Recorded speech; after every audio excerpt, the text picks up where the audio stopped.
Good evening, everyone, and welcome to the third in our series of CAWASA webinars. It's a webinar designed for water operators, water and water operators of CAWASA.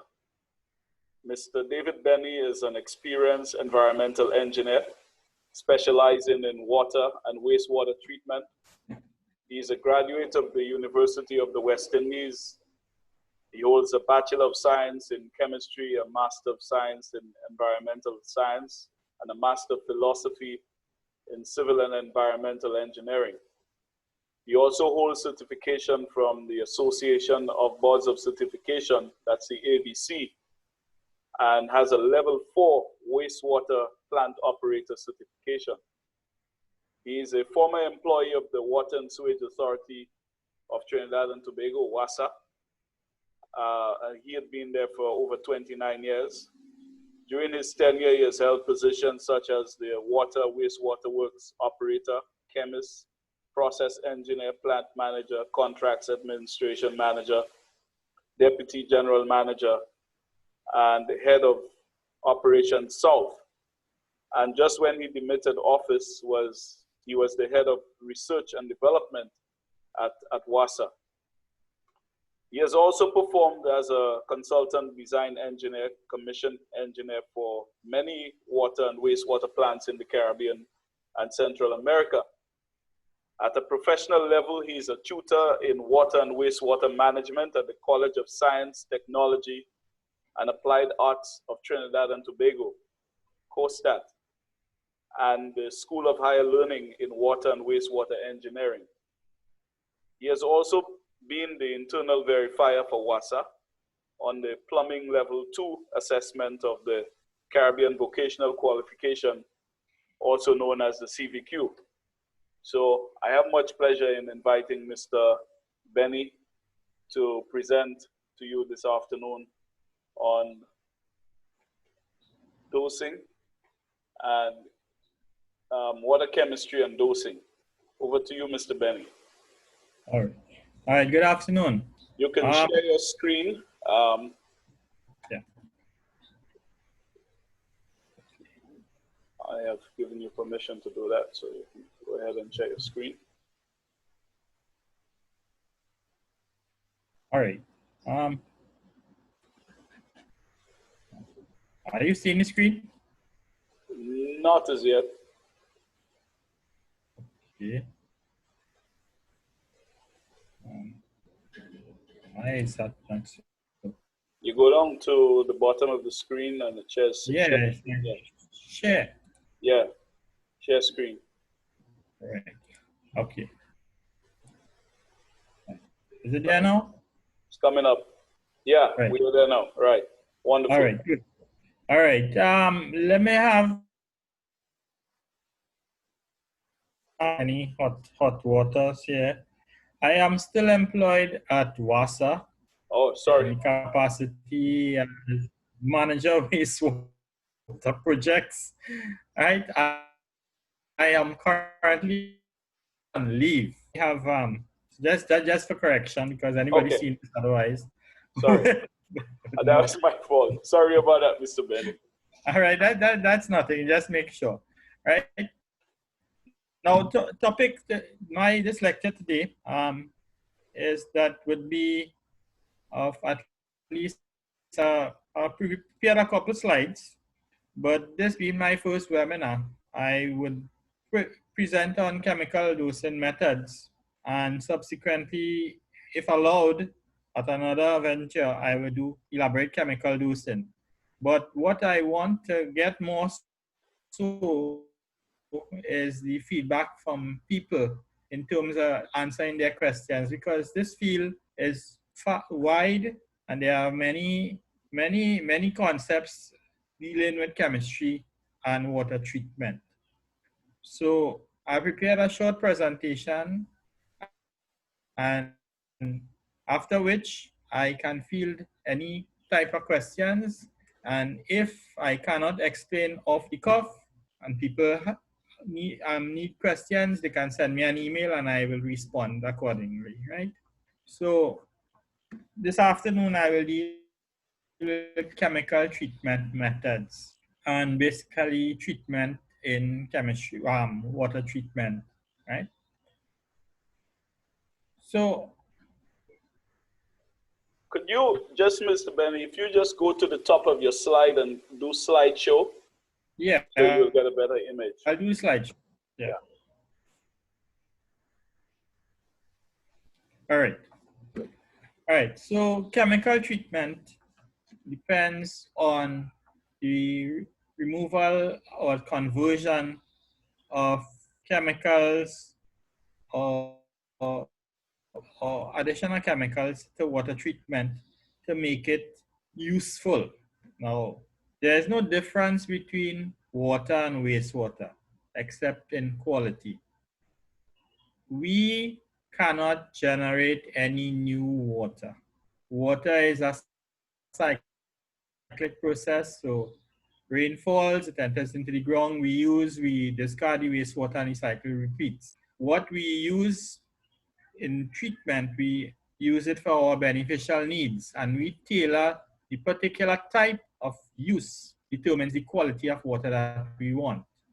So in terms of treatment, bear one thing in mind. There is no difference between water and wastewater.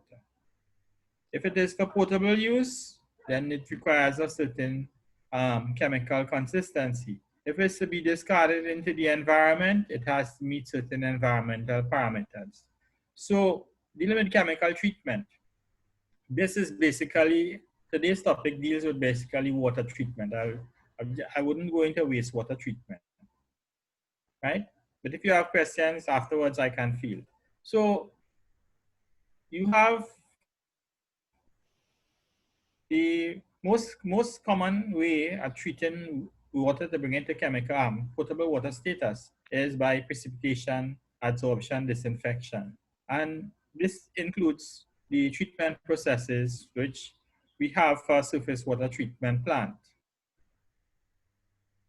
So we need have, you will have your screening. After screening, you have your coagulation, flocculation, sedimentation, right?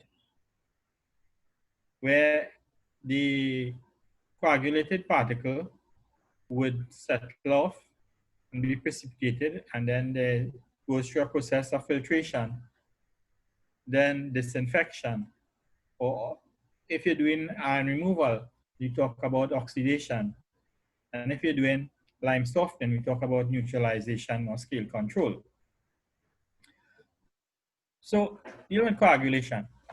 Coagulation takes 1/10, theory has it, coagulation occurs in 1/10 to the minus 3 of a second. It's basically charge neutralization. You add a positively charged chemical to a water, and based on what you add in, you overcome the negative charges in the water by the positive coagulant, and you get charge neutralization, right? These particles, based on their size, can not settle easily. So when you have gentle mixing, flocculation, and then the particle size grows. If the particle size required is large in order to settle in a particular medium, then you would add a flocculant aid. If not, in terms of environmental engineering processes, you will tailor your treatment process so that you would get easily settable flock. Now, in terms of flock removal, an engineering solution is always preferred rather than a chemical solution.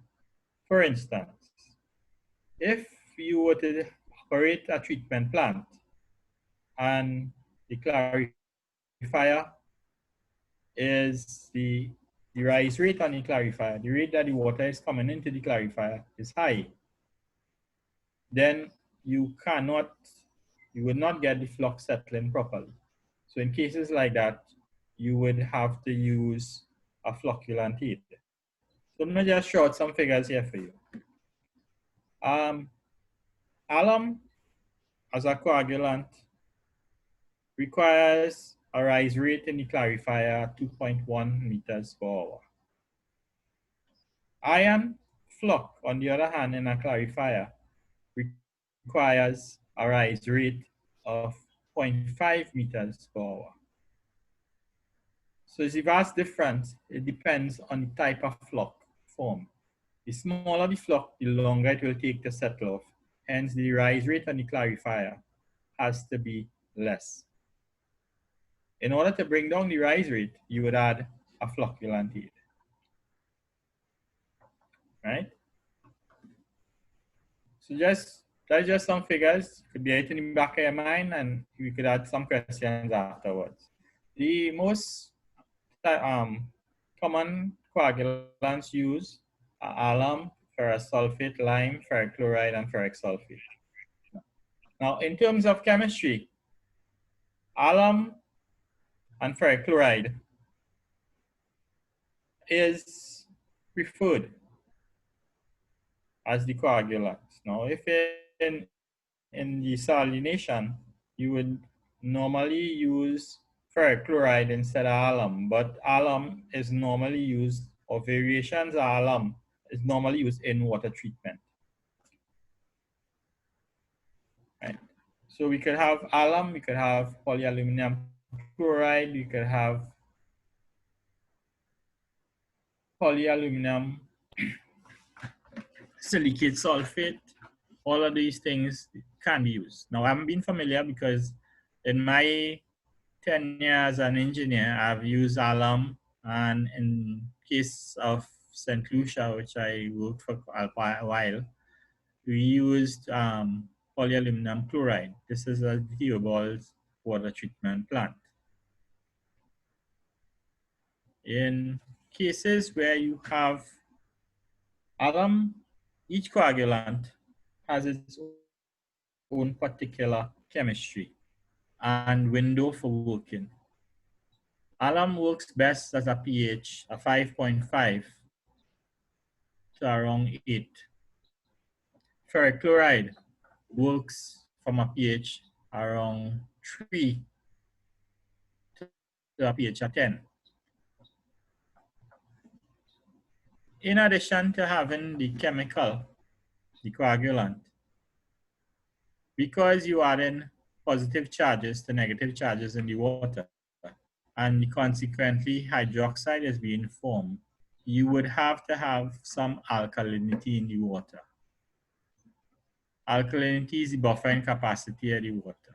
The ability to form flux in terms is determined by the available alkalinity in the water. So if your water is particularly soft and it does not have any or alkalinity below 50, above 50 or 60, then consequently, in addition to the coagulant, you would have to add some sort of lime or sodium sulfate or sodium bicarbonate in order to get increase the alkalinity of the water for the flux to form, right? In terms of the principle of coagulation, you have, when the charge neutralization occurs, you have a spongy gelatinous precipitate called flux. Gentle mixing this flux cause agglomeration and they settle off. However, each coagulant has, again, its own characteristics. Once alum flux is formed, if it is not gently mixed, it disintegrates and it never reforms back as the original. So what you would have is a series of fine flux that is very hard to settle. On the other hand, polyaluminum chloride, it doesn't happen like that. The flux is fine, it's resistant to shear, and it can be reformed. So in terms of superiority, alum coagulants, polyaluminum chloride is preferred over alum. Depends on the cost. Ferric chloride as well, it cannot be mixed after the flocculation process, cannot be mixed vigorously after the flocculation process because of floc breakup. So each coagulant has its chemical properties. The point of addition of the chemicals is also important.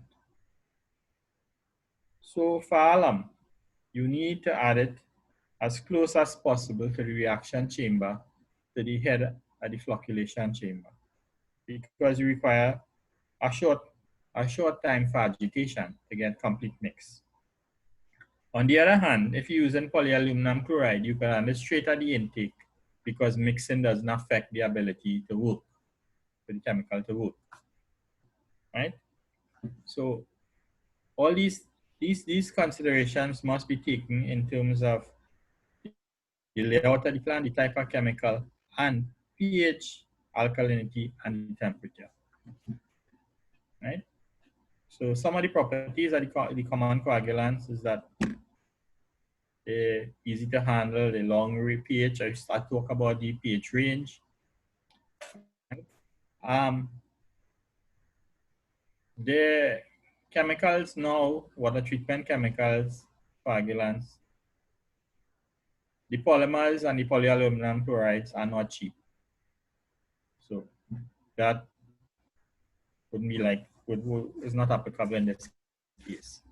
So the process is like this. You have the raw water, you would add the coagulant into the raw water in flash mix, then you'll have the flocculation basin, and then the sedimentation chamber. Now this is very, very simplistic. Each plant, before the plant is built, should do, one should do bench scale modeling to determine the parameters that the plant should be built by. So therefore it will work properly, because one size doesn't fit all. I had the benefit of working on the upgrade of the Theobalds water treatment plant.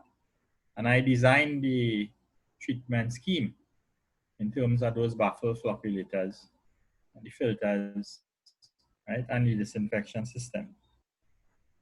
So, and this was all done by bench scale testing, jar testing, in order to optimize the process to find out which is the best place to add the chemicals at.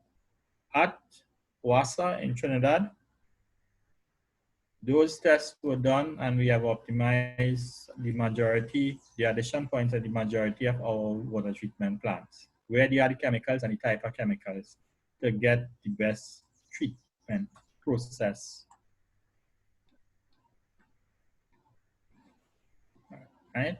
So this is some information on alum. As I said before, if there is not enough alkalinity, you may have to add lime. All right. Now, I had the opportunity to work in Guyana. In the interior, the river water there is very, very soft. The water has low turbidity, high color, right? And very soft, low alkalinity. Alum is the best water treatment chemical, the best coagulant for color removal. Color removal or with alum occurs at a pH around 5. But if there is no alkalinity, there's no floc. So what I had to do there is to increase the alkalinity of the water by adding lime. Once you add lime, you increase the alkalinity, then the alum would work properly. At Navet in Trinidad, it's the same process. Because it's an impounding reservoir, the water is soft, the alkalinity is low, we normally would have to add lime along with the alum to get the coagulation process to work properly. right? In neutralization, if we once we add alum to water, it consumes the alkalinity. Consequence, the pH drops. So when you add alum, you expect that the water being produced, the pH will be less than the raw water. In order to work for the process to work properly, now after you lower the pH, before or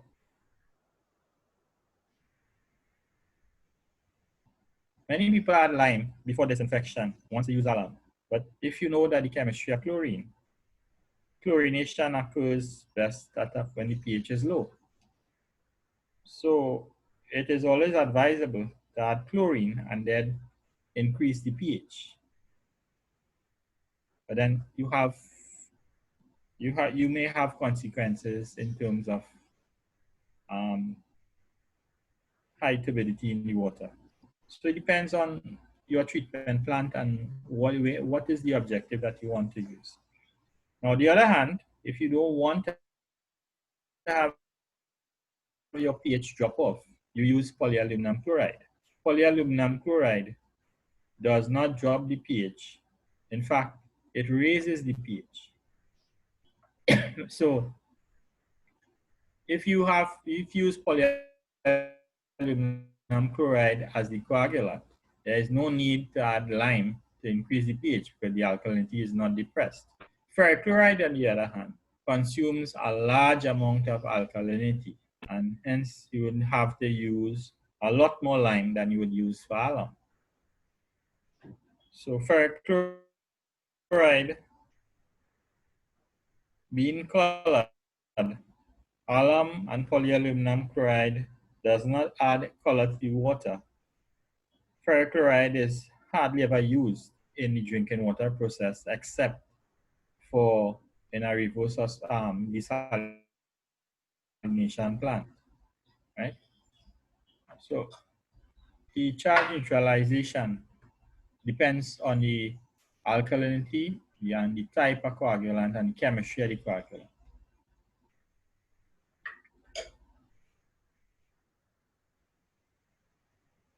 Um,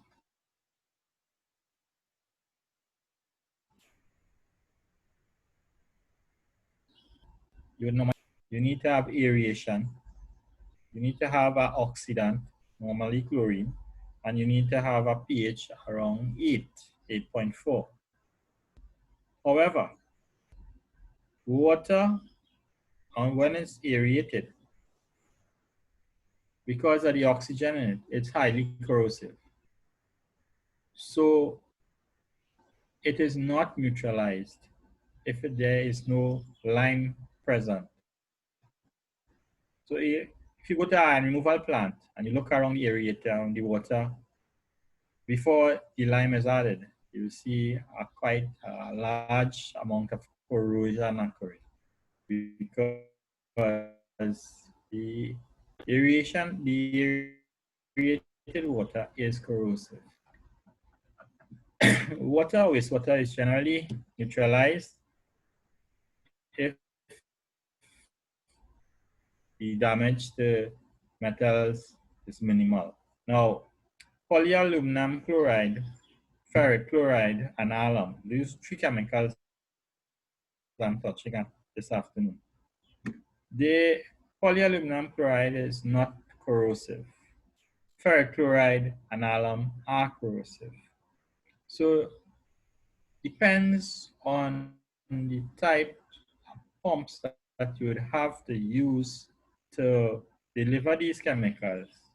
It must be manufactured of non-corrosive chemicals, must be easy to operate, and must be calibrated efficiently. In my tenure and my experience in the industry, I have recommended that chemical dosing pumps, we move away from the positive displacement pumps for coagulants and use peristaltic pumps, because the peristaltic pumps is really a hose pump and there is no contact between the chemical and the internal parts of the pump. Whereas in the positive displacement pump, the coagulant depends on how the pump is made up.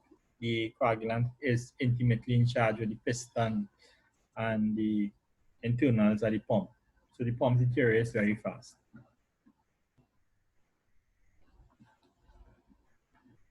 Right? So in terms of the wastewater here, or the water, once we had the water, as I told you before, there is no difference between water and wastewater. So talk about wastewater. If we need to have a neutralization chamber, we need to be able to regulate the pH. So we need to know what is the pH before we add the neutralization agent, whether it be lime or sodium bicarbonate.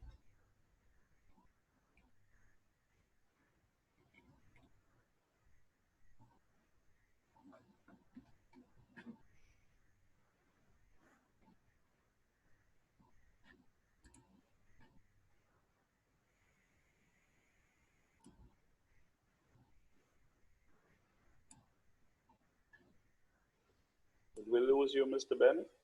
Yeah. If people want to ask questions, they can before the law struck as we go along, right? Please. Okay. Because your presentation stopped, so I was just. Yeah, no, I paused it because I wanted. Oh, okay. All right. Yeah. So, please, if you have questions, I see there's one question here from Ezekiel. You may go ahead and ask your question. Yeah. So. Yeah. Oh, I was just making a statement. You said that the polyaluminum chloride increases the pH. Yes. So that means the soda ash will reduce it. No, soda ash will increase the pH. Soda ash is sodium. Yes, soda ash is normally used as a pH adjustment aid, as lime. But the benefit of soda ash is that soda ash dissolves completely. So there are no particles in the water as when you will use as compared when you use lime. Oh, so that means then if your water is about 7.5 pH, so that means you're not supposed to be using the polyaluminum chloride and the soda ash together, right? No, you shouldn't. You shouldn't. You shouldn't, unless you have, soda ash is a neutralizing agent, right? Or if there are problems in the distribution, such like you have corrosion, or you might have, the deterioration of the pipes, or you have color problems, right? Then Yes, sir. you would probably need to use soda ash as a neutralization agent in order to limit the corrosion. But normally, if you're using polyaluminum chloride, you shouldn't really have to use soda ash. Okay, thank you very much. Okay. All right. All right. So coming back to the lecture, if anybody have any questions, please let me know so we could, as we go along. Yeah, there's another question here. I think Mr. Gill, when a coagulant aids polymers required? Well, coagulant aid. Yeah, the coagulant aid normally would be required once you have a high demand for coagulant. So let's say like in the case of Navet in Trinidad, where you normally would have to dose around 50 to 60 parts per million of alum. Addition of a coagulant aid reduces the amount of alum that is required. So you might instead of using 60, you might need to use about 40 ppm, right? The other thing is that in an iron removal plant,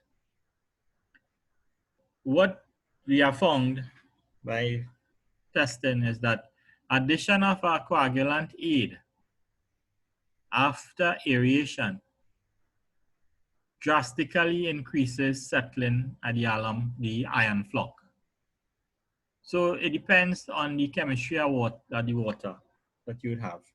Coagulant aids use twofold. One, charge neutralization, and the other is for chemical reduction of the primary coagulant. I don't know if that answers Mr. Agil's question. Right? So I'll move on. Precipitation. If you need to add precipitate particle out of the water, then you depends on the chemistry formation of the hydroxyl component. So if you want to remove iron or manganese from water, you first have to oxidize it. And then once you oxidize it, you have to create the particular pH in that where the hydroxide will be precipitated. So in the case of iron, oxidation occurs by aeration and chlorination. However, the precipitation is optimum at a pH of 8.4. Between 8 and 8.4, the time taken for precipitation Fe3 flock is around 5 minutes. At a pH around 7, it takes about 1.5 hours. And at a pH about 6.5, it takes about 5 hours. So the reaction occurs based on the pH, right? That's the precipitant at a particular flock. If you cannot create conditions for the particular chemical that you want to remove, then it would not be precipitated.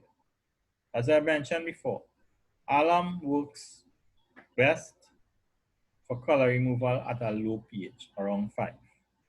If you have a highly colored water with a high pH, then what happens? You consequently have to add a high dosage of alum in order to reduce the pH, that pH 5, to get the color removal. So the chemistry of the water, knowing in any treatment plant, the particular chemistry of the water needs to be investigated and understood before selecting the particular type of chemical, coagulant, and the treatment process.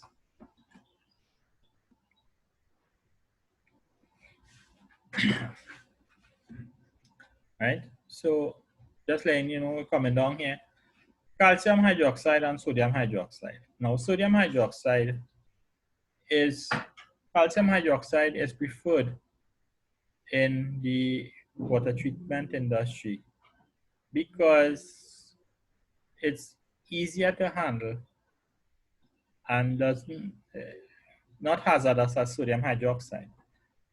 Sodium hydroxide comes in 100% strength in terms of pellets, so it can come in 50% strength as lye. But sodium hydroxide is corrosive, extremely corrosive. And if it comes into contact with a person, it can cause severe burns. Also, once you use sodium hydroxide, the texture, the water itself, if it's overdosed, it has a high slippery surface contact.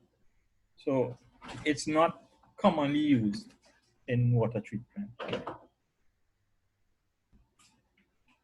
Right? So this diagram talks about the precipitation. So the coagulant, you get the precipitate forms in terms of the flock, and then you get the settling, and it settles to the bottom. Right? We have talked a lot about oxidizing agents in terms of iron removal. Now, iron removal, you would generally use aeration and chlorine. If, however, you want to remove such like manganese, right? Or in case where you have a high concentration of microscopic algae in the raw water, instead of using chlorine, the technology here, people has been employing use of potassium permanganate as an oxidant. The benefit of permanganate is that permanganate does not cause trihalometanes as you would have been formed when you have chlorine in the water, right? So what happens with the permanganate? You just would have to have a slight pinkish tinge overdosing. So you have to be exact on the dosage with permanganate, right?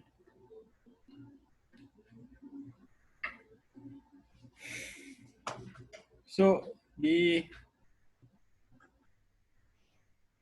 applications of the precipitation, the oxidizing agents.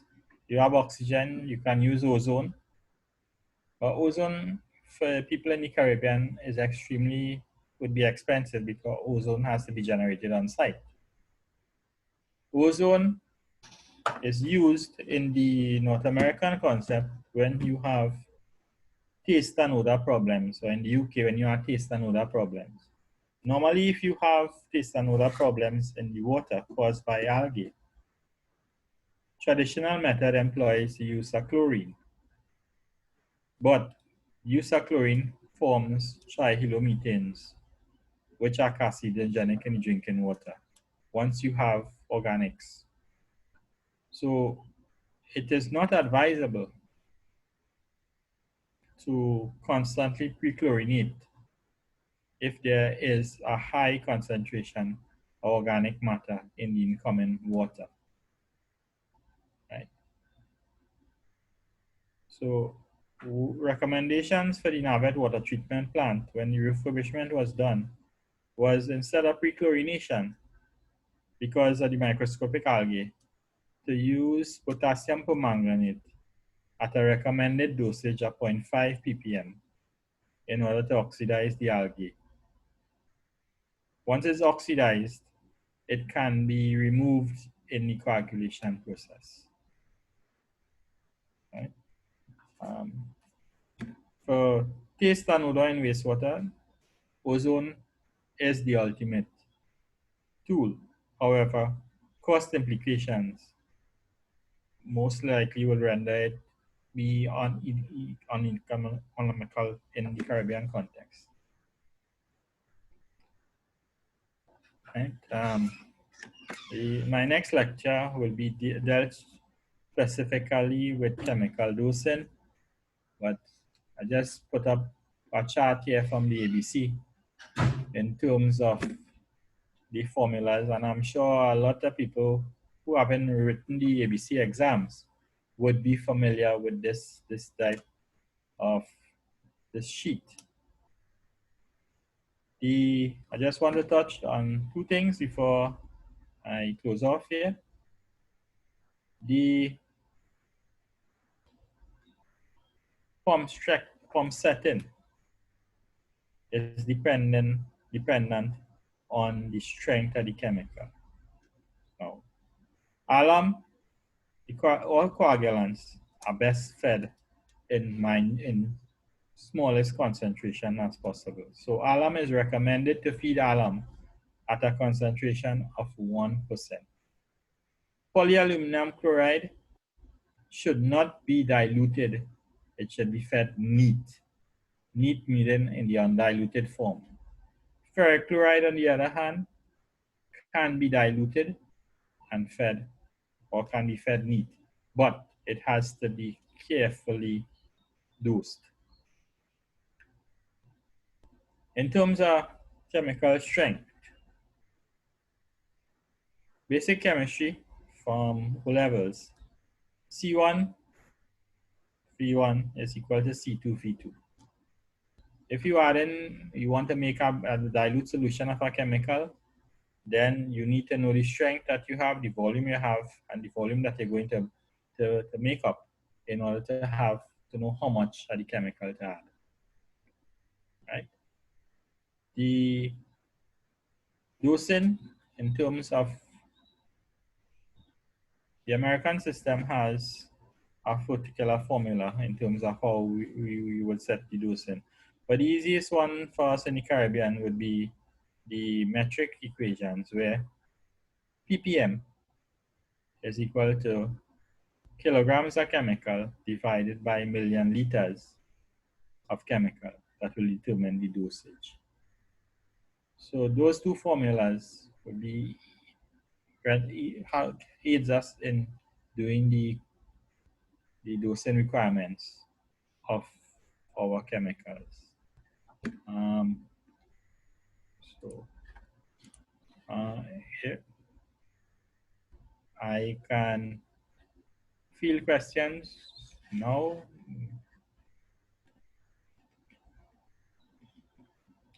I think Ezekiel has a question. Ezekiel, go ahead. Yeah. Oh, other than the alum, which other coagulant can be used to reduce the pH? Depends on what you have. You can use ferrous sulfate, ferric chloride, right?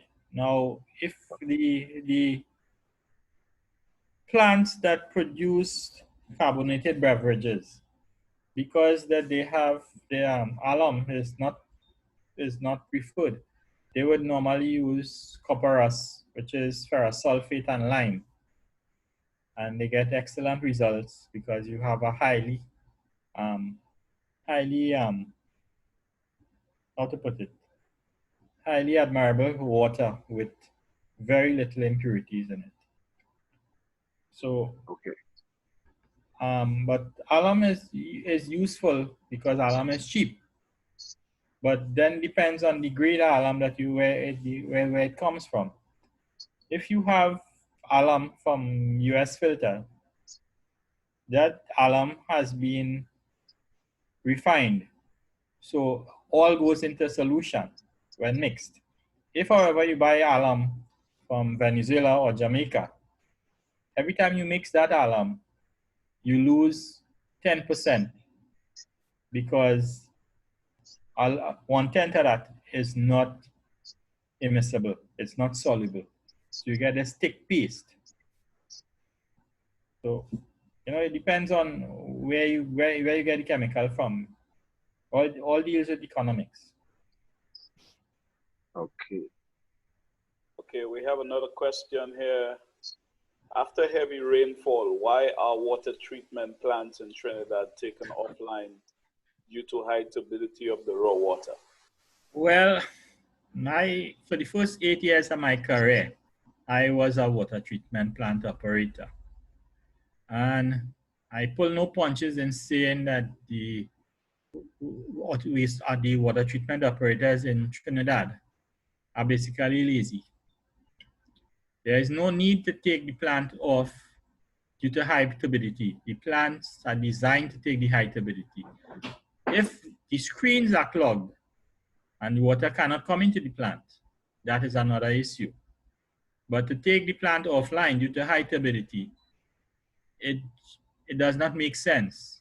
The operator what it means he has to do is to change his operating pattern in terms of how much chemical he adds, when to blow down the clarifier, how much time to filter, that kind of thing. So there is no need to take it offline if the screens are not clogged.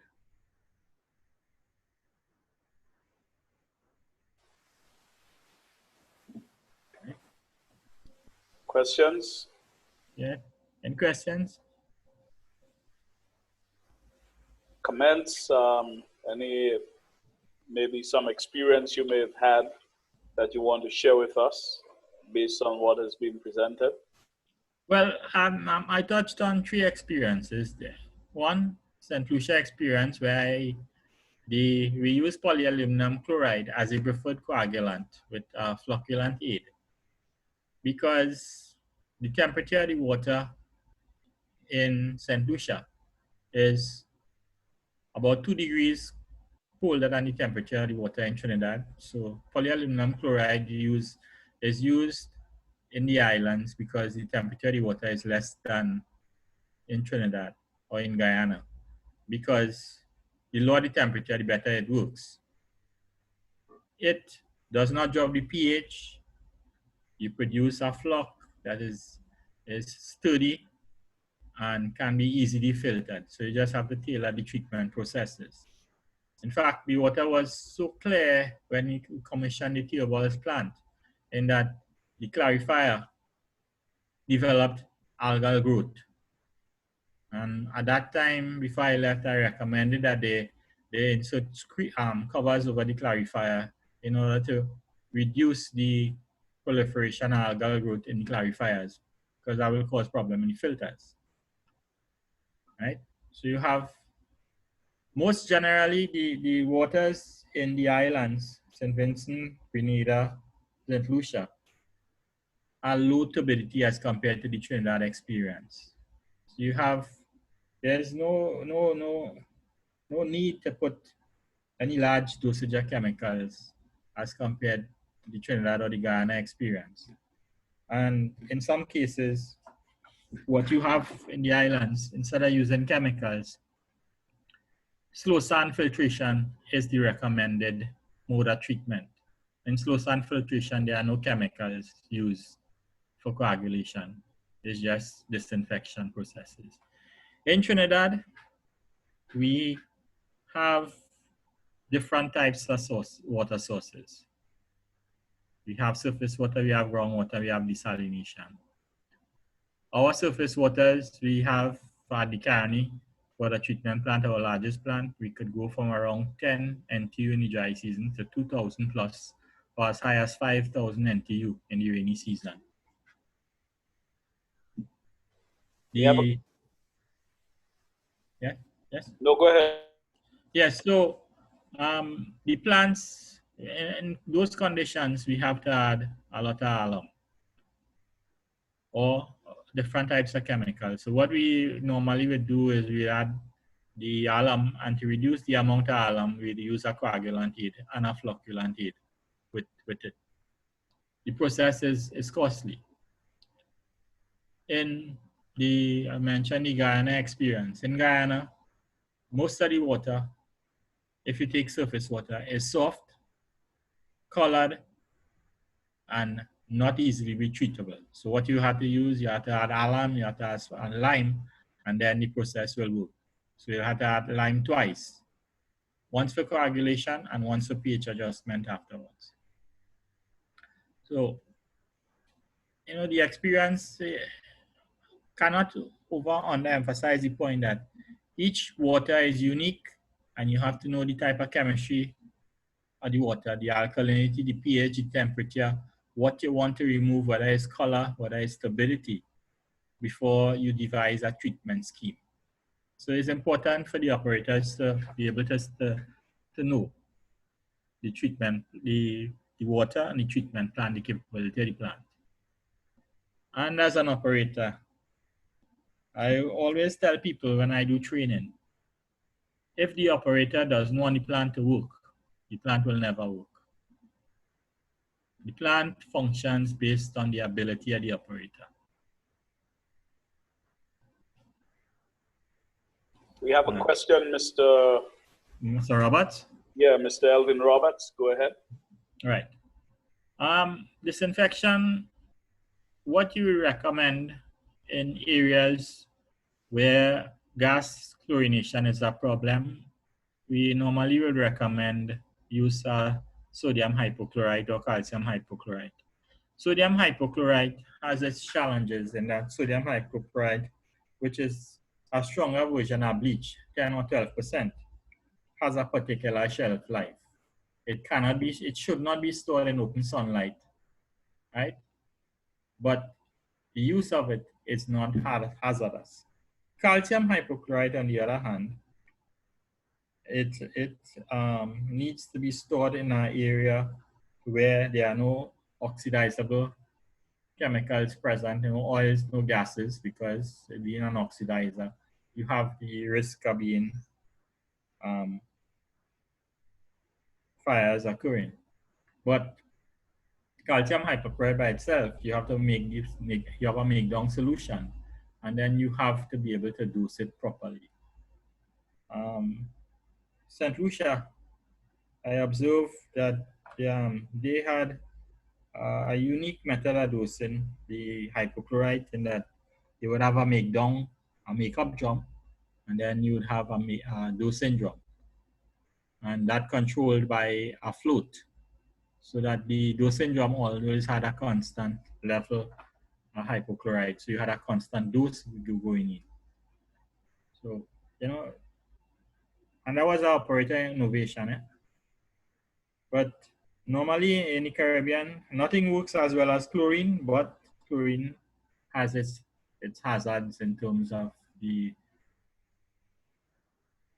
safety procedures and the measures that the operators have to be aware of before they use it.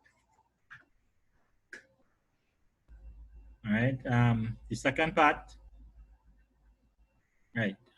If there's a high level of organic matter we're talking about.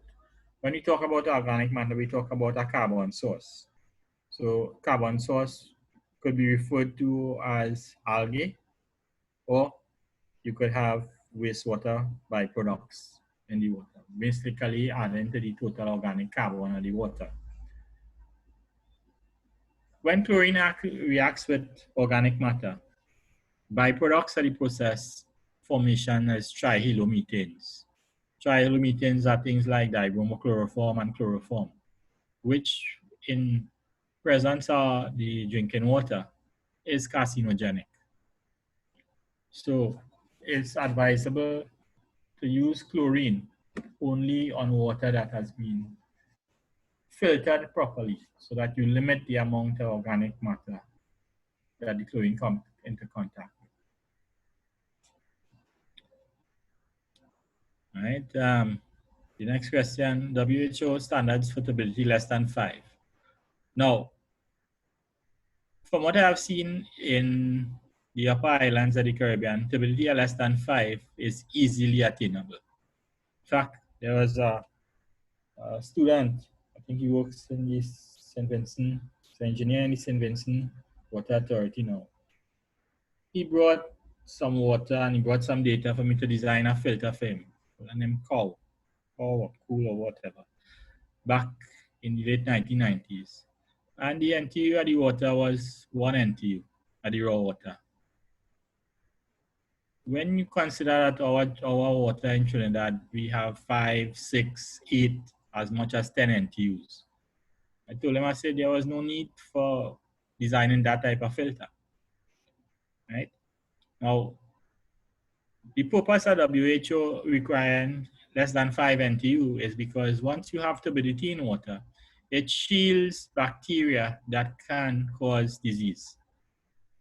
And because of that, it affects the disinfection process. Because if the water has high turbidity, then chlorination is affected.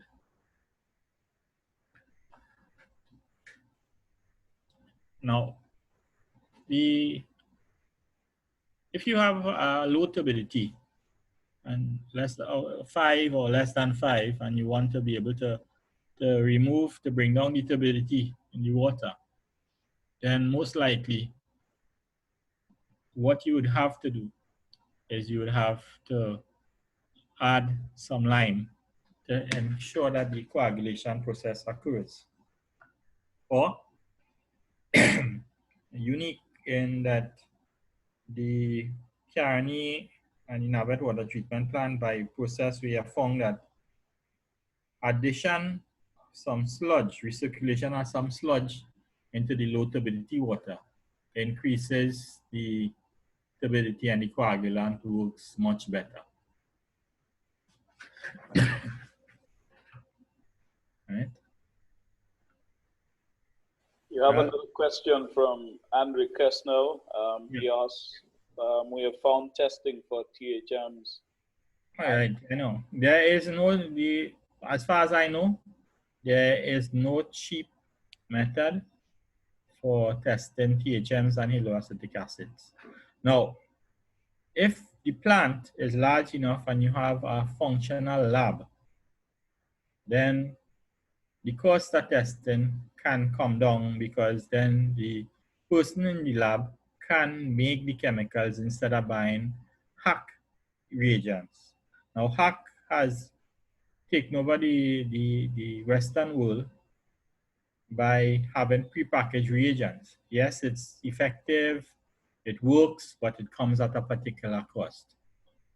Being a chemist, you could take up a copy of standard methods, and once you have the bare reagents, you can make the reagents from scrap. So therefore, you can reduce the cost of treatment. But if you continue buying hack reagents and hack products, it's going to be expensive.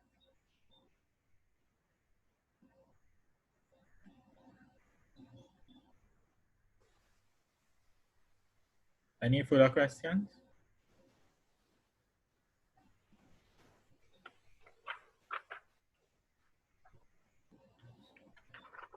Yes, there seemed to be another. Okay, it isn't showed up as yet. I saw, let me just see it. I thought there was another one. I'm not seeing it. But somebody, do you have a question? You can go ahead. Floor is open.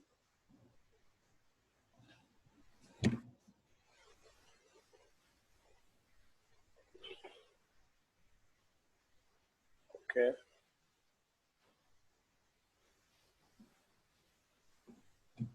Well, there be none. If you don't have any other questions, again, would like to thank Mr. Benny for giving us his time this afternoon. And for those of you who came in late, I'm just going to just recap that Mr. David Benny is a consultant engineer, and he's an experienced environmental engineer specializing in water and wastewater treatment. He's a graduate of the University of the West Indies, a Bachelor of Science in Chemistry, Master of Science in Environmental Science, and a Master of Philosophy in Civil and Environmental Engineering. He holds certification from the ABC, that's the Association of Boards of Certification of the US, and CAWASA does offer these courses, and he's a level 4 wastewater plant operator. And he's an employee of the Water and Sewage Authority of Trinidad and Tobago for the last 29 years. And he has held several positions at WASA, water, wastewater operator, waterworks operator. He's been chemist, process engineer, plant manager, contracts administration manager, a deputy general manager, and head of Operation South. And he is also the head of research and development at WASA in Trinidad and Tobago. And he continues to do just what he did for us this afternoon as a tutor with the Caribbean, with the College of Science, Technology, and Applied Arts of Trinidad and Tobago. And he also is at the School of Higher Learning and Water and Wastewater Engineering. He's also been the internal verifier for WASA on the plumbing level 2 assessment for the Caribbean vocational qualifications, the CVQ. And he has done consulting on design engineering, commissioning engineering for many of the water and wastewater plants in the Caribbean and in Central America. So that tells you how much experience that we've had here with us this afternoon from Mr. Benny, who took time to share. Just give us a little insight into dosing and the chemistry in water treatment. And we'd like to thank him immensely. And we want to thank you. I think we've counted over 34 participants at one point. joining our CAWASA webinars series. I should let you know that next week, the July 1st, I hope we're not keeping you too busy with these webinars, but I think I'm seeing an increase in numbers, so it means that you must be enjoying participating. And of course, Susan will be making note, and we're taking note of those who participate, so we can log in your CEUs that you will need for your renewals, and we'll make those available in due course. So next week we're going to have we've had Mrs. Marcela Martinez E. Banks and Jerry Banks who's a laboratory. She's the head of the laboratory at Water Authority of the Cayman Islands, and Jerry Banks is the laboratory technologist. So they will be making a joint presentation on Water Lab's approach to One Lab's approach to ISO 1725, 17025 compliance. That will be next week, July 1st. We will be sending you the circulars and inviting you to participate as we did. And this time around, we had put in the registration so we can keep track and be able to get your emails and send you the information. Of course, I said the series is being recorded, and we are going to upload them into a YouTube format so we can share with you. And for those of you who are preparing for ABC, that's a good reference material, and you can make use of it. I see that Ezekiel from the WASCO is doing a pretty good job, and he has had quite a number of questions. So thank you again very much for your participation. Thank you, Mr. Benny. Thank you, Mr. Gill, for helping us to coordinate getting our presenters. And we look forward to seeing you again next week. Thank you. Have a good evening. Okay, thank you, sir. Bye.